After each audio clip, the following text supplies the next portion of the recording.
Spoštovane dame in gospodje, nekaj dni nazaj je po Facebooku krožila ena slika norišnice v Sloveniji in so bile upodobljene dejansko psihiatrične ustanove, nekaj izmed teh spodaj pa je bil upodobljen parlament in je pisalo tudi, da je to norišnica v Ljubljani. No, v prenesenem pomenu je očitno to res, kajti dogaja se nam tole, da nas naša politika centralizira do te mere, da bo na neki točki vse to skupaj eksplodiralo. Predstavljamo si organizem, ki se prehranjuje, razvija se mu pa pretežno samo en organ, denimo glava. Ta glava potem postane kot balon in jo raznese.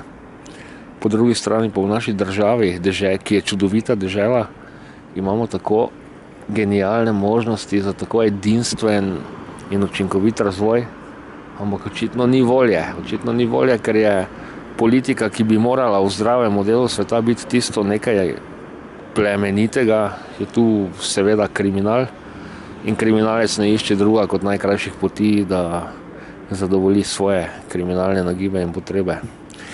Predstavljamo pa si sedaj v tem videoblogu, kako bi naša država izgledala.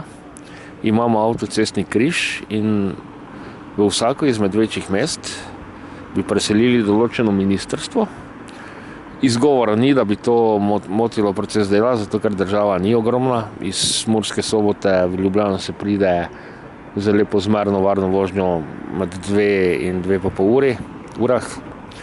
In si predstavljamo, da bi potem tako razdelili ministrstvo za promet bi dali na Primorsko v Koper, ministrstvo za kulturo bi dali na Ptuj, ministrstvo za kmetijstvo bi dali v Mursko Soboto, ministrstvo za gospodarstvo bi dali denimo v Maribor in tako naprej.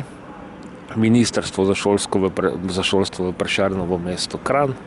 In si potem predstavljajte, kako bi kolektivna energija države takoj postala bistveno bolj porazdeljena, seveda po celi površini, čisto logično, ampak koliko bolj en smiseln razvoj bi se zgodil in izognili bi se temu modelu, ki že spominja na Severno Korejo, Pjongjang, nekako vsaj na vides razvit, v ostalih delih države pa nima niti elektrike, tako da, tako nizko tu ne bomo padli, ampak ni v redu, kar se dogaja in potreben je reset.